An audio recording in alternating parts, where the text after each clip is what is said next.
आप देख रहे हैं सतपुर नेटवर्क। पेश है दिन भर की खबरें। जामई लूट हत्या का खुलासा, 5 आरोपी गिरफ्तार। इंटक ने महिला सिलाई सेंटर में बांटी सिलाई मशीन।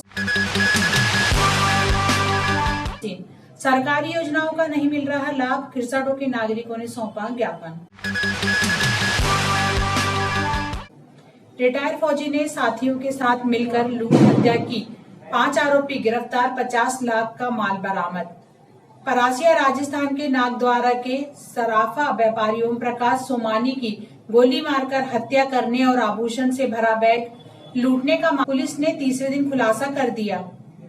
इस मामले में 5 आरोपी गिरफ्तार किए गए हैं। परासिया के सराफा व्यापारी की सूचना पर रिटायर्ड फौजी और उनके साथियों ने घटना को अंजाम दिया। जिले के एसपी विवेक अग्रवाल ने इस मामले का खुलासा संवाददाता सम्मेलन में किया। इस घटना के आरोपी परासिया न्यूटन के ही पाए गए। इस मामले में 5 आरोपी गिरफ्तार किए गए। परासिया के सराफा व्यवसायी अंकित सोनी न्यूटन निवासी रिटायर्ड फौजी भूपेंद्र तोमर बूटा, कैलाश लालू रवि यदुवंशी और मोहम्मद अशरफ को गिरफ्तार किया गया। घटना को लेकर एसपी विवेक अग्रवाल ने बताया कि डुंगरिया चौकी क्षेत्र के कोल्हिया घाट पर ऑटो में सवार सराफा व्यापारी ओम प्रकाश सोमानी की गोली मारकर हत्या कर दी गई थी।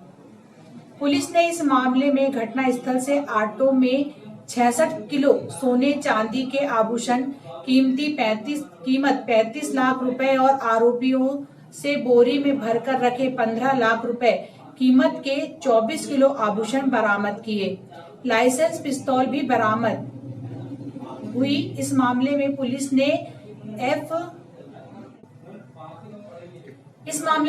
ने एक हुंडई i10 कार, एक पल्सर मोटरसाइकिल और पेंशन प्रो बाइक जब्त की। एक देसी पिस्तौल, 6 जिंदा कारतूस, एक देसी कट्टा, एक धारदार चाकू आरोपियों से बरामद किया गया। कर्ज नहीं देने पर दी सूचना एसपी विवेक अग्रवाल ने बताया कि परासिया में ज्वेलर्स की दुकान चलाने वाले अंकित सोनी का भूपेंद्र तोमर बोटा से लेन देन था। वह उधार ली गई रकम चुका नहीं पा रहा था, इसलिए उसने भूपेंद्र तोमर को व्यापारी की सूचना दी जिससे कर्ज खत्म हो जाए और कुछ राशि मिल जाए। इसके बाद व्यापारी की रैकी की गई। दमुआ तक कैलाश लालू ने रैकी की। रवि यदुवंशी बूटा ने भी व्यापारी की रैकी की। जब व्यापारी ऑटो से रवाना हुआ तो उसे कोल्हिया घाट पर रोककर लूटकर हत्या कर दी गई। इस मामले में आरोपी भूपेंद्र तोमर सेना में कार्यरत रहा है। जम्मू कश्मीर से उसने रिवाल्वर का लाइसेंस लिया। 1,17,000 रुपए में उसने पिस्टल भी वहीं से खरीदी थी। आरोपियों के हैं पुराने रिकॉर्ड। इस मामले में आरोपियों के पुराने रिकॉर्ड हैं। अंकित के विरुद्ध मारपीट और आबकारी एक्ट के प्रकरण दर्ज हैं। वहीं भूपेंद्र पर मारपीट, जान से मारने की धमकी देने के आरोप है। वहीं मोहम्मद अशरफ पर सबसे ज्यादा प्रकरण दर्ज है। उसके विरुद्ध जिला बदर की कार्रवाई की गई थी। बाद में उसे इस पर स्थगन मिल गया। अब वह हत्या, लूट जैसे मामलों में आरोपी बन गया।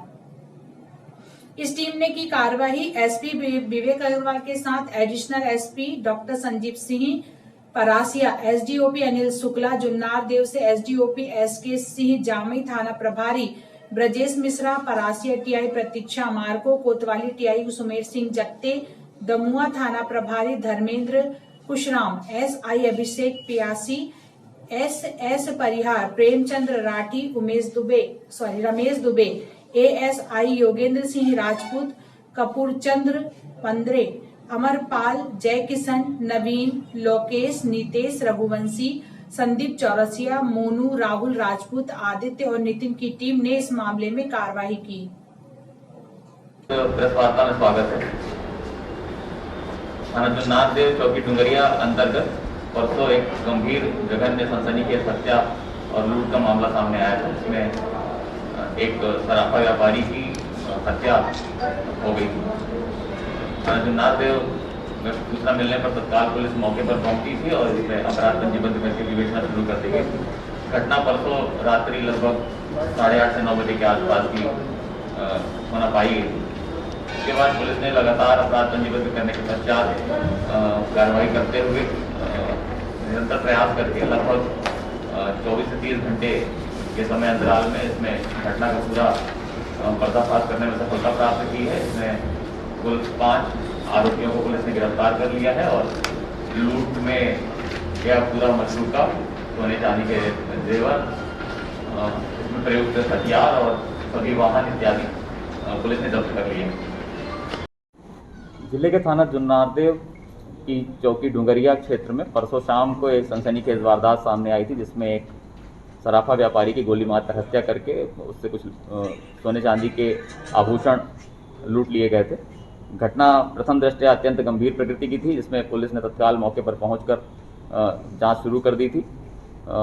इसमें एफआईआर पंजीबद्ध करके एसआईटी गठित की गई। कई सारी टीमों ने अलग अलग थाना क्षेत्रों में इसमें दबिशें दी और अज्ञात आरोपियों की पतारसी प्रारंभ कर दी थी।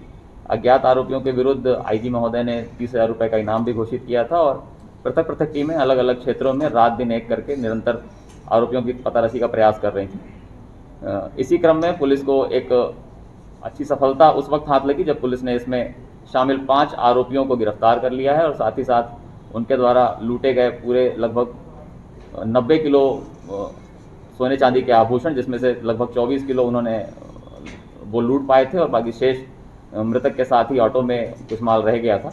और साथ ही साथ घटना में प्रयुक्त सभी वाहन, जिसमें एक i20 कार, एक पल्सर मोटरसाइकिल, एक पैशन मोटरसाइकिल और घटना में प्रयुक्त हथियार, जिसमें एक एक्स आर्मी मैन का लाइसेंसी पिस्टल और इसके अतिरिक्त एक देशी कट्टा और एक धारदार हथियार। इस प्रकार से पुलिस को घटना में प्रयुक्त सभी वाहन, सभी हथियार और कुल लूटे गए आभूषण इत्यादि जब्त करते हुए 5 आरोपियों को गिरफ्तार करने में सफलता प्राप्त हुई है।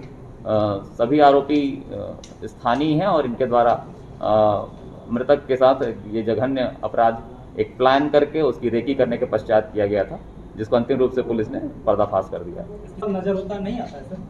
नहीं, ऐसा नहीं है। आपका सवाल बहुत अच्छा है। मैंने आपको पहले ही अभी ब्रीफिंग में बताया कि इसमें एक आरोपी है अशरफ, मोहम्मद अशरफ। इसके विरुद्ध पुलिस ने पूरी कार्रवाई कर रखी थी। इसका आपराधिक रिकॉर्ड होने के कारण जो वैधानिक प्रक्रिया है, जिला बदर का प्रकरण तैयार किया था, जिला कलेक्टर के न्यायालय में इसको पेश किया गया, वहां से इनको जिला बदर किया भी गया। ये कुछ महीने जिला बदर में जिले के बाहर रहे भी, परंतु जो वैधानिक प्रक्रिया है उसी का पालन करते हुए इनको अपील में पुनः उस जिला बदर आदेश को अपास्त किया गया और पुनः जिले में आकर रहने लगे। तो इस तरह की व्यवहारिक परिस्थितियां निर्मित होती हैं, जिसके कारण इस तरह की गतिविधियां भी सामने कई बार आ जाती हैं। पुलिस निरंतर चौकस है आपराधिक प्रवृत्ति के लोगों के ऊपर नकेल कसने में और निरंतर जिले में विभिन्न स्तरों पर NSA, जिला बदर और दूसरी अन्य प्रतिबंधात्मक की गई और अज्ञात आरोपियों के विरुद्ध इसमें नगद राशि का इनाम भी घोषित किया गया। आईजी महोदय द्वारा इसमें 30,000 रुपये का इनाम घोषित किया गया था और जो SIT गठित हुई थी उसके अलग अलग हिस्सों में, अलग अलग थाना क्षेत्रों में लगातार दबिशें चल रही थी। CCTV फुटेज खंगाले जा रहे थे और अज्ञात आरोपियों को पता रसी करने के तमाम प्रयास किए जा रहे थे। लगातार की गई मेहनत के परिणाम स्वरूप पुलिस को सबसे पहले CCTV फुटेज मिला, जिसमें मृतक के दमुआ थाना क्षेत्र में आवागमन की कुछ हमें छायाचित्र मिले, जिससे हमें घटना की सतह तक पहुंचने में काफ़ी मदद मिली। और उसके बाद हमने जांच में ये पाया कि एक आरोपी जो मृतक की रेकी कर रहा था और उनके आगे पीछे घूमते हुए उनके मूवमेंट्स को देख रहा था और उसके बाद से अपने अन्य साथियों के साथ मिलकर इन्होंने घटना स्थल पर घटना कारित की थी।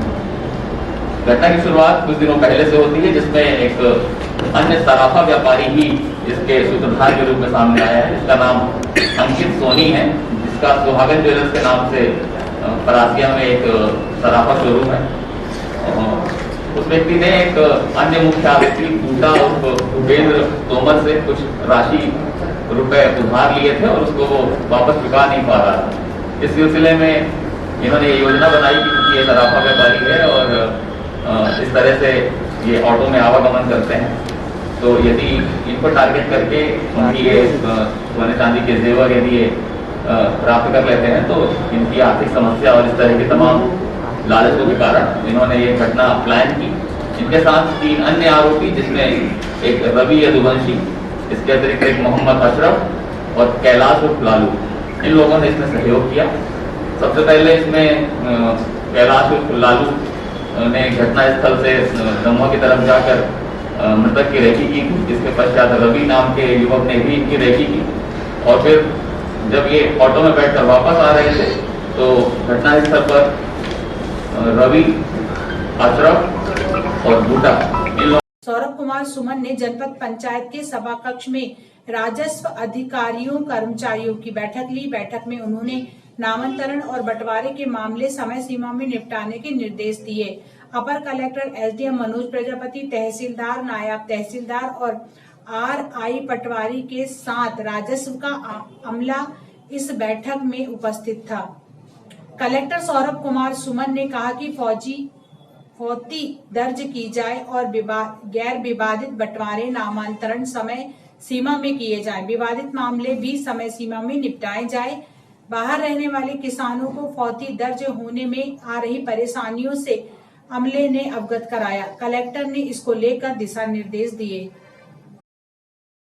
लैंड रिकॉर्ड में नहीं होना चाहिए, वो अभिलेख में किसी भी मृत व्यक्ति का नाम नहीं होना चाहिए, उसके विधिक वारसात का नाम आ जाना चाहिए, तभी वो लैंड रिकॉर्ड आपका अद्यतन माना जाए। हर पटवारी को मेहनत करके ये जानकारी देख लेनी है कि आपके खतरे में, आपके जीवन में किसी की मृतक का नाम नहीं होना चाहिए, उसके विधिक वारसात का नाम अपडेट हो जाए। इंटक बेंच कनान ट्रस्ट ने भाजीपानी और चीलादेही गांव में इंटक ट्रस्ट फंड से समूह की महिलाओं के लिए सिलाई मशीन भेंट की। इंटक बेंच कनान के सभी ट्रस्टी इस कार्यक्रम में उपस्थित रहे। इंटक ट्रस्ट के अध्यक्ष विधायक सोहन वाल्मीकि, दुलाल चक्रवर्ती, कैलाश यादव, मुमताज अहमद, गोपाल चौक से साबिर खान, अनिरुद्ध यादव कार्यक्रम में उपस्थित रहे।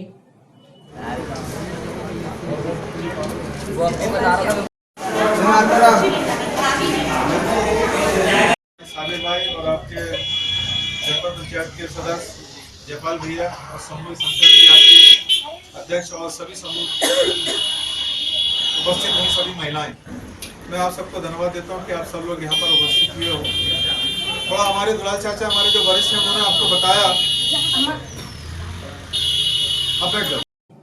बेकोली डिस्पेंसरी में कोरोना का वैक्सीनेशन किया गया। कोविशील्ड और कोवैक्सीन दोनों वैक्सीन नागरिकों को लगाई गई। 100 से ज्यादा लोगों को वैक्सीन लगाई गई। ANM माया साहू, ममिता भारद्वाज, विशाल मालवी ने वैक्सीनेशन किया।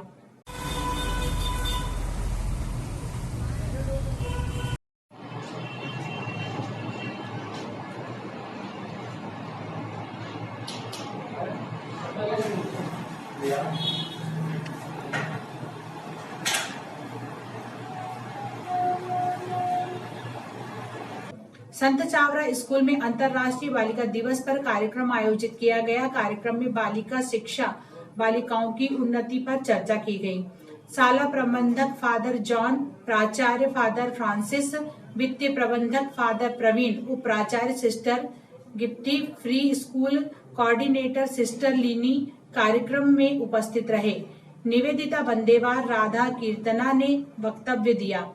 Girl rising India regional ambassador Akshara Anvesha Jadhav कार्यक्रम में उपस्थित रहीं। कार्यक्रम में 9वीं से लेकर 12वीं तक की छात्राओं ने भाग लिया। Good morning everyone. Good morning father, good morning teachers and good morning all the girls. I would like to wish you a very happy International Day of the Girl Child. And I will start with a question. The question is who is the first youngest girl ambassador, international girl ambassador for Girl Rising? Does anyone know? Manana Yousafzai? No, that's not the answer. Anyone else? Okay, I'll give the answer. खिसड़ों के नागरिकों के लिए नई मुसीबत खड़ी हो गई है। उन्हें किसी भी सरकारी योजनाओं का लाभ नहीं मिल रहा है। खिसड़ो एक स्वतंत्र ग्राम पंचायत है, लेकिन 2011 की जनगणना में ग्राम पंचायत खिसड़ो को परासिया का 22वां वार्ड दर्शाया गया है, जिसके कारण किसी भी योजना का लाभ ग्रामीणों को नहीं मिल पा रहा है। ग्रामीणों ने युवा भाजपा नेता रुपेंद्र डहरिया और विकास शिवहरे के नेतृत्व में एसडीएम को ज्ञापन सौंपा। ज्ञापन में के द्वारा यहाँ पर एसडीएम महोदय को ज्ञापन सौंपा गया है। जैसा कि विदित है कि प्रधानमंत्री नरेंद्र मोदी जी की एक अच्छी योजना चल रही है, प्रत्येक लोगों को आवास उपलब्ध कराना। प्रधानमंत्री आवास योजना की जो योजना है वो हमारे प्रत्येक ग्राम पंचायत के जो पात्र व्यक्ति है उनको मिले, परंतु कुछ टेक्निकल प्रॉब्लम 2011 में जब जनगणना हुई थी तो ग्राम पंचायत खिरसठ को परासिया नगर में जोड़ दिया गया था और वहाँ वार्ड नंबर 22 दिखाती है। तो जब भी ऐसा कोई योजना आती है तो उसका जब लाभ पात्र व्यक्तियों को दिया जाता है तो वहाँ पर एक टेक्निकल प्रॉब्लम इश्यू हो जाती है कि वार्ड नंबर 22 वहाँ पर खिरसठों को दिखाया जाता है, जिसके बाद वहाँ पर किसी प्रकार का कोई लाभ पात्र व्यक्तियों को नहीं मिल पाता है। तो इन समाचारों के अंत में एक नजर आज की खास खबरों पर। जामई लूट हत्या का खुलासा, 5 आरोपी गिरफ्तार। इंटक ने महिला सिलाई सेंटर में बांटी सिलाई मशीन। सरकारी योजनाओं का नहीं मिल रहा लाभ, खिरसठों के नागरिकों ने सौंपा ज्ञापन। कल फिर मिलेंगे नई हलचल के साथ, तब तक के लिए इजाजत दीजिए, नमस्कार।